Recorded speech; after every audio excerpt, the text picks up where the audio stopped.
So we're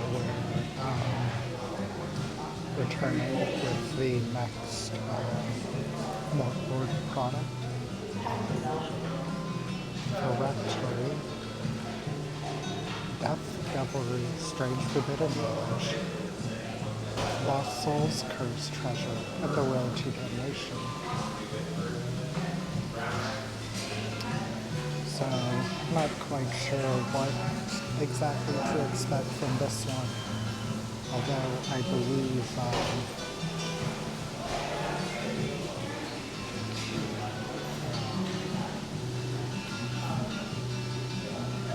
it's, if anything, it's probably another Z. And then it looks like it came with a supplement.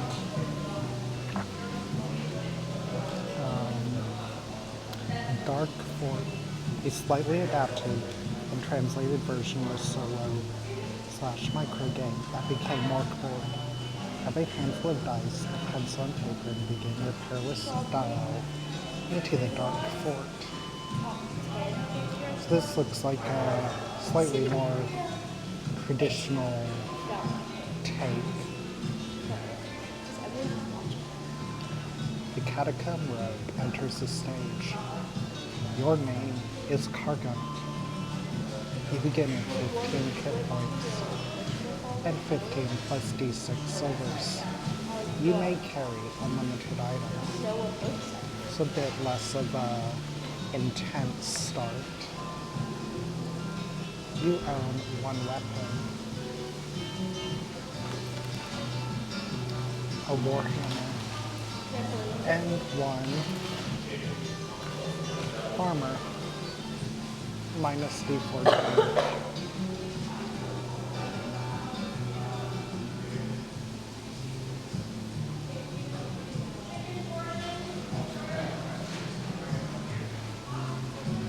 In the entrance room,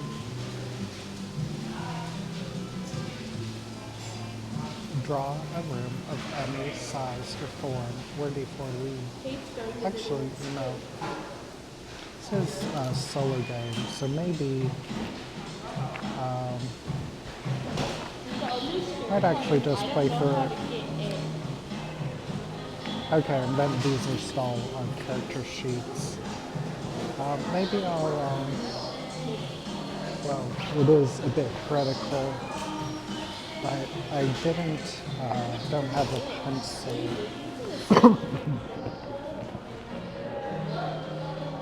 But we'll go ahead and I thought I had another one.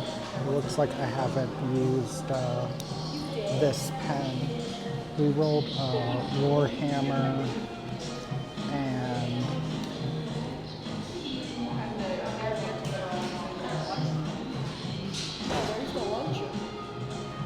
armor. So if ever we revisit that and go through it, we'll have that marked. That's really middle. No, it isn't.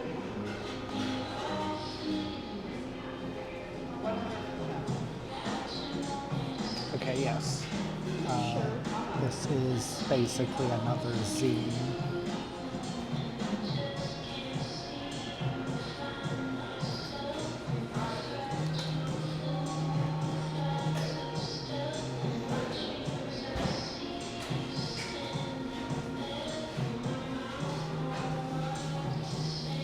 So, I never saw that. Whenever I unfortunately, D12 is, I'm missing that one from this set. I need to bring another set since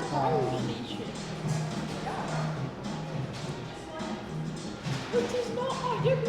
I don't think I also need to I'm going to be finding those anytime soon. So we'll go through this process once, maybe twice.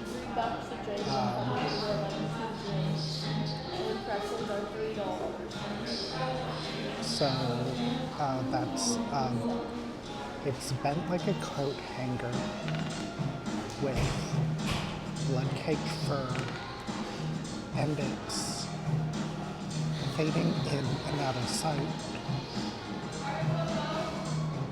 Okay, and the greatest result is the morale, the lowest result is the damage, and use the middle or the high result for a more powerful creature. Whichever table has the highest result turns armor. Okay. Oh, well. I don't think we'll be doing that, but it instructs you to burn the die.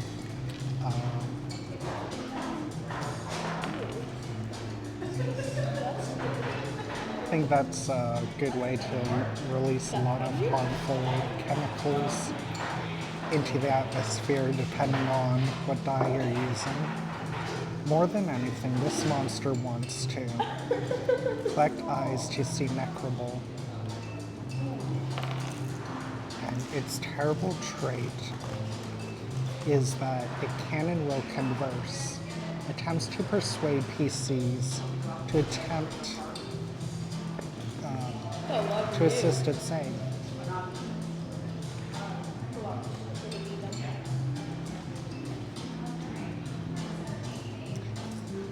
Go ahead and roll through this one more time. That's a bit of an interesting trait. Well, I guess this is maybe for creating more fearsome foes, because I believe in most encounters you roll to see the disposition anyways. So this monster is winged and flapping, and it is has scabbiest feathers, and for clucking twisted words. Wow, that one for me at least came together perfectly. And more than anything, it wants to find and rule fresh territory. And its terrible trait is it loves choking its victims and observing their slow death. So it kind of fell apart a little bit towards the end. So roads to damnation. Travel across the dying road.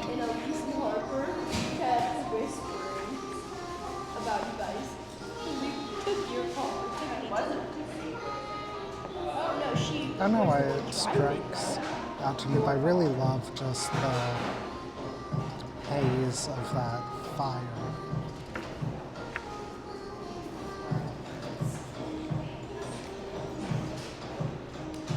Traveling the dying lands. These are distances in days spent traveling between the harrowed lands' various locales. Traveling outside of known roads may take longer.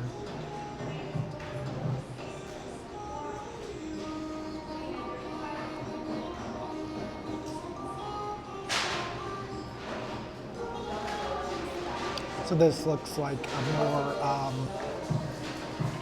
concrete way to travel the Morkborg world since in the original book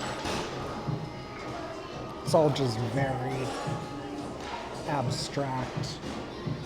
No real distances or anything are given.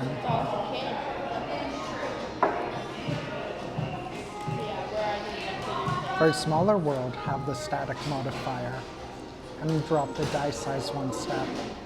For a larger one, double everything. If the weather is unusually bad, travel can be slower than usual, doubling traveling time. So I'll just, assuming everything's normal, let's see, from Bergen Crypt to Schleswig, it might take you 17 days. Or from Bergen Crypt to the Valley of the Unfortunate Undead, it might take you 7 If days. I eat slow, I'll choke and keep closing my eyes. From Galgenbeck to the Valley of the Unfortunate Undead, it might take you 6 days. From Galgenbeck to Mur, 12 days. So yeah.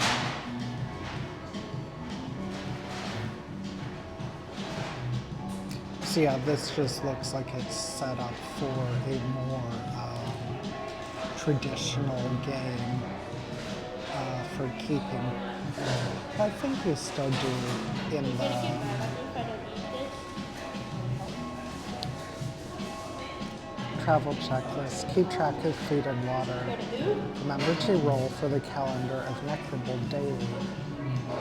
Okay, yeah, so this is, because I think the, Is it gonna be good in a park? yeah, this is very,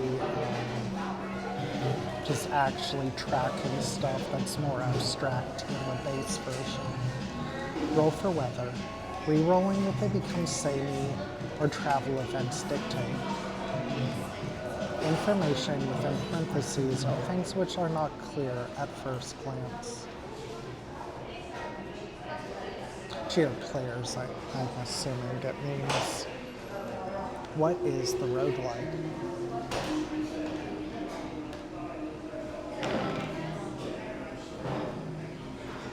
That's a well-paved, used road, or a well-used road.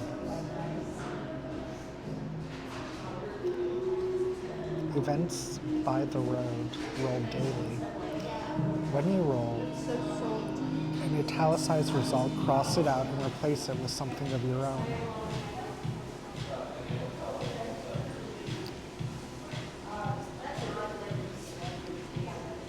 So we'll pretend like we're, Why'd your background down?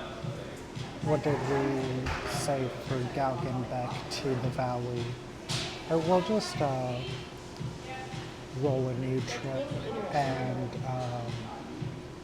see what's the shortest. I think that's from Griff to Mur. Well, it looks like things are going well. That's only 5 days. So we'll roll 5 events. 13. Filthy farmers on their way to the market. 20. 2 inside corpses. One of them has something in their pockets. And then it says to roll on the plundering table. 13. Again, more farmers. On day 4, 12, a religious procession of flagellants and hermits. They seek to see him, but lost their way. And on the final day, the troll Adna ambushes you. So aside from that last day of fairly uneventful trip,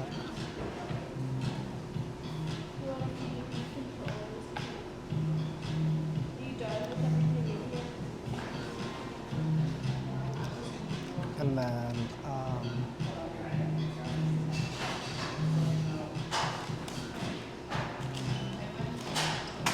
Oh, he ate so many chips. Yeah. so assuming your players might want to stop and forage, you get lost and spend the day finding the road again. Or maybe you find 3 D6 plus 3 rations of good food or fresh water. Should I have tortoise? Then, sure, does that line actually,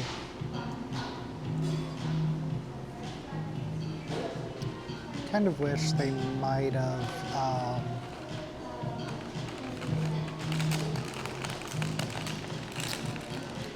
put markers for villages on the maps.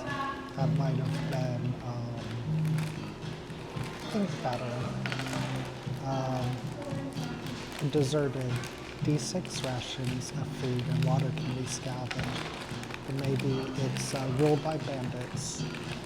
Don't show off too much wealth.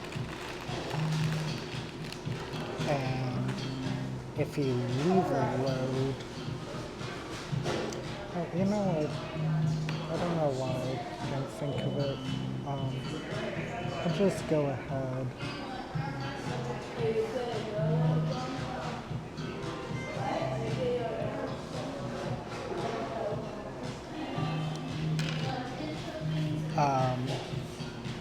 Leaving the road, you found a cannibal village, or maybe some goblin-infested hills, or perhaps an entrance to the deeper underworld.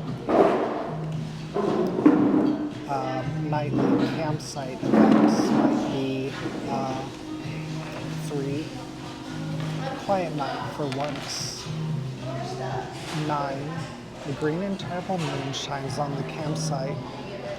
All characters have one less omen on the next day. 3, quiet. 5, quiet. And finally another 5. So that would have been also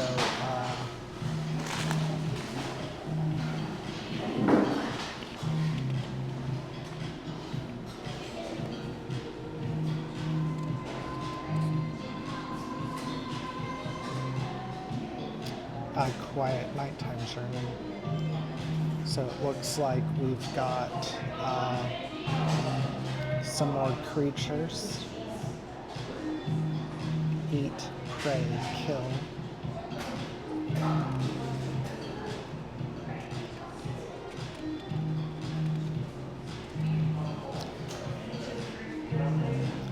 And stomachs growl, and there's no inn in sight. Successfully test presence to see what potential feasts you locate. Roll a d6 on the region table. If you fail, don't worry. You still may find things to kill, although there's probably a mishap in there for you. Optionally, roll a d8, 10, or 12, and substitute 7+ with rabbits, stray dogs, or boring, mundane prey. Now kill and be merry. How much meat is there? A creature provides rations equal to their HP, or whatever feels reasonable. Some beasts are less edible. How many are there? If there's a die type in parentheses, roll on it. Otherwise, probably one it appears. And some hunting mishaps that you might find. 7. The beast is 6. Contagious, not good to eat. Maybe a 10. The hunt takes both hunter and prey into a field of poisonous thorns. Unstable glacier ice. A ravine about to collapse depending on the terrain. Or maybe a 3. Another predator lurks in the shadows, ready to strike.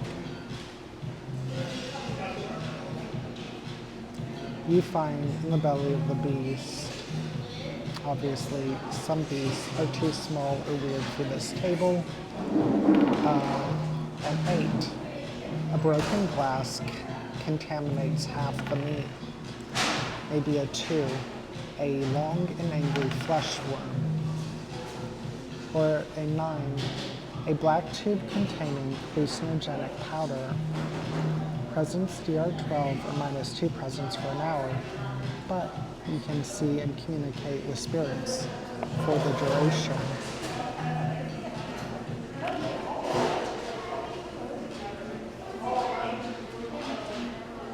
So we'll roll maybe twice for each of these regions. In Tevland, you might find an anti-deer. Tastes like venison, but isn't. After eating anti-deer meat, passive presence test to live with yourself. If not, the unknowledge of what you've done weighs on you.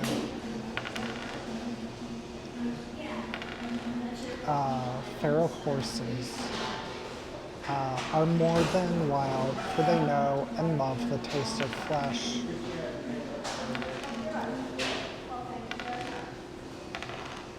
Verse 6. Tusked bison are among the kindest creatures, as long as you stay away from them and their own. Finding one brings D4 more.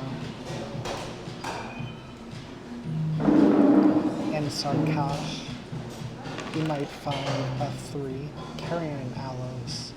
Only eat what died the night before. Maybe a 5. Most, well, let's see. Let's roll how many we have. 4 mulcher squirrels eat dirt and taste about the same. Or maybe you found the dredgehog. Has daggers on its back, which may be why it trusts no one, and when provoked roll up into a big ball of murder. Missing an attack against it means you strike the dagger and suffer D4 damage. In Graventosk, you might find a 6, the half-billed raven, of which you find 2 of them, has only its upper beak and a sticky, reaching tongue breath.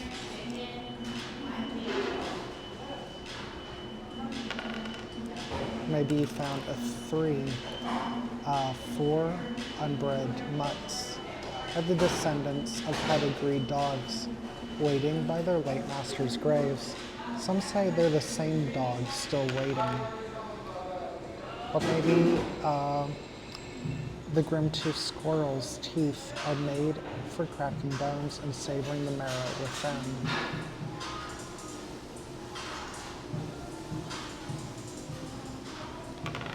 Or maybe you found 4 cellar crabs. In numerous cold, dark places, when you hear their 20-inch legs clickety-clack on the stone floor, you know it's time to leave. Maybe you found 4. The straw lion hides in piles of hay, waiting to use its pincers and grabby claws to pull its prey into the lobotomizing maw. It eats the brain, discards the rest.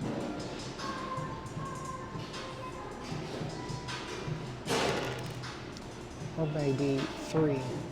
Griff streets house many nameless, tameless strays, eating nothing, yet everything given a chance.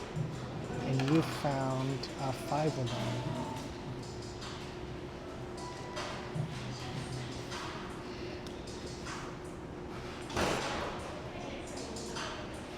In Kyrgyz, you might find being eaten by a molar bear is allegedly among the most grueling ways to go. Their teeth may not be made for biting, but sure are made for chewing. Or maybe a megath sloth, or a rare sight on the ice fields, and times confused for snowmans. You're not liable to make that mistake facing one in combat. They can run when they choose to. Or a 1. The flail-horned musk ox moves in herds, dragging horns on keratin chains. Your best bet is going for the oldest and slowest in the back of the chain gang, so you won't have to fight the entire herd. But also means you fight the biggest horned one. Or in the wasteland, you might get a lyrebird, which, when it hears a lie, it lashes onto every word, repeating them when it pleases. Sought after by inquisitors and others tasked with uprooting falsehood. Of course, sometimes it repeats the truth instead, for fun. The feather fox is notorious for its ability to move silent like a shadow, while leaving no trail or tracks. Its hollow bones are perfect for making bone pipes. Break one of them, drink the magical mercury inside, and you'll be light as a feather for an hour. Your head will be 2. Or maybe 5. A particular omnivorous pig breed, the Schleswig dog feeder, is completely domesticated, meaning the ones you've tracked down belong to someone. Better do this quickly before anyone notices. Pigs need to be killed in one round before squilling, otherwise fight for farmers. 50% chance they carry a tool, a knife.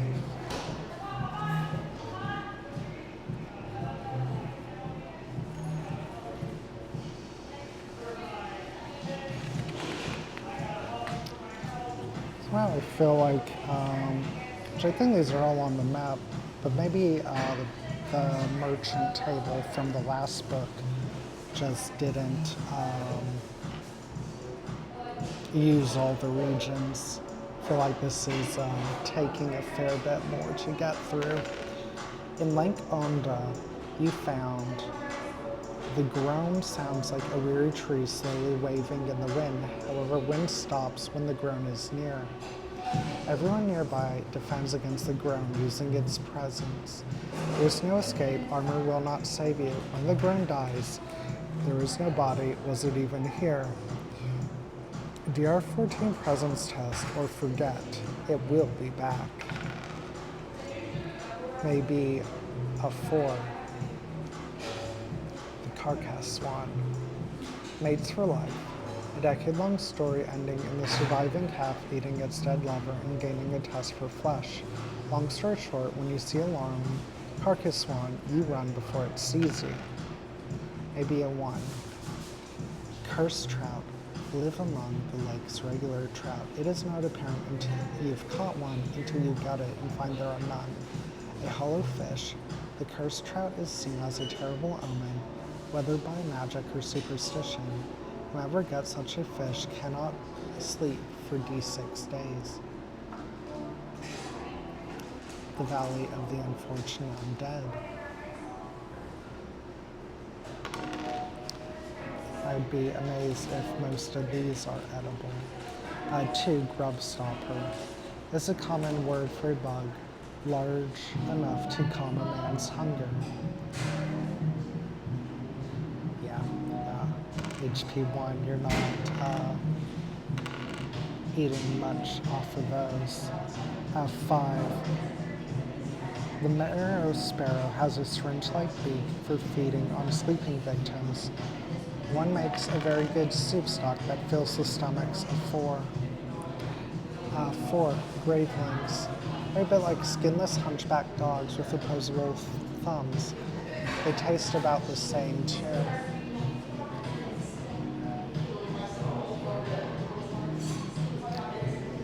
The Burden Crypt, 6. Well, it's not funny. I don't think these entries, maybe it's just because they wanted to do a full larger sized art.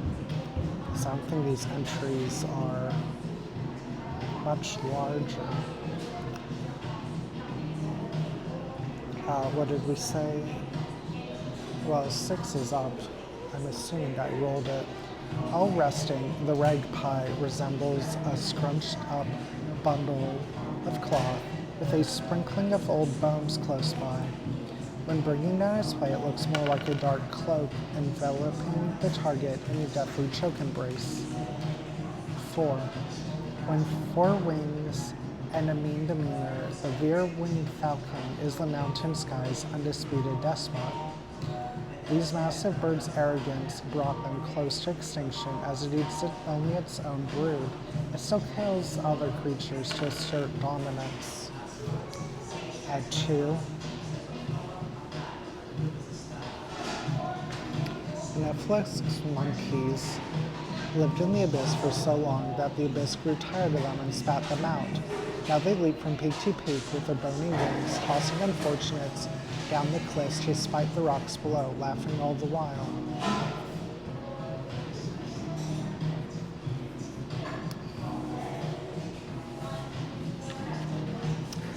Yeah, we'll go ahead and here.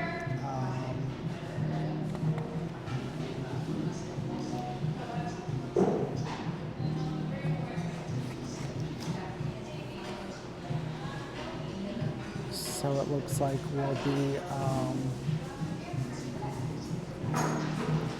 picking back up with the Death Ziggurat, most likely tomorrow.